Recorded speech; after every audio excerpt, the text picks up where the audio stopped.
दोस्तों, सत श्री अकाल, जय हिंद, वंदे मातरम। आइए जानते हैं अकाल तख्त के इतिहास को।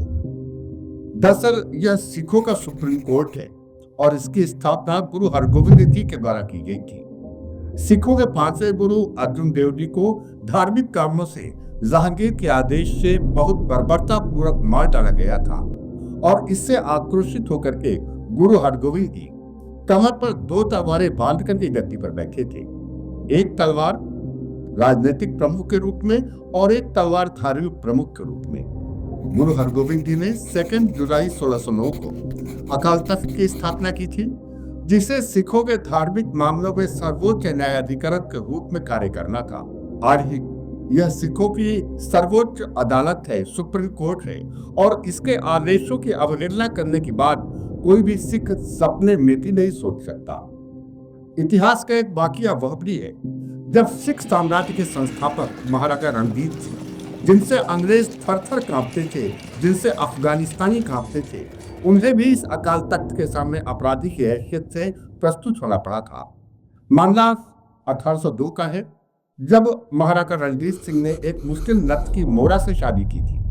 सिख परंपरा ने इसे अपने धर्म के लिए अपमान माना और अपराधी के तौर पर महाराजा रणजीत सिंह अकाल तख्त के सामने प्रस्तुत हुए। उन्हें 100 करोड़ की सजा सुनाई गई, जिसे बाद में माफ करके प्रतीकात्मक तौर पर 1 करोड़ की सजा में कन्वर्ट कर दिया गया था।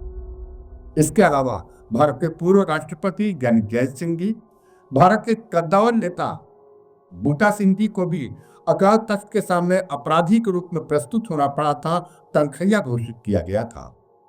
यह अकाल तख्त अनेक बार हमलों का शिकार भी हुआ है। एक बार अमर क्या अब्दाली के समय इस पर हमला किया गया, इसे नष्ट किया गया, और बाद में सिखों ने स्वयं अपने पुरुषार्थ से इसे दोबारा पुनर्जीवित किया और इस पुरुषार्थ के कार्य को कहा गया कार सेवा। एक दौर वह भी आया 1984 में, जब ऑपरेशन ब्लू स्टार के दौरान यह अकाल तख्त बुरी तरह क्षतिग्रस्त हो गया था। सरकार ने इसे अपने खर्चे से दोबारा बनवाया, लेकिन सिखों ने इसे अपना अपमान माना। सरकार के द्वारा बनवाए गए अकाल तख्त को फिर से गिरा दिया गया और सिखों ने अपने पुरुषार्थ से, अपने धन से दोबारा अकाल तख्त का निर्माण करवाया था।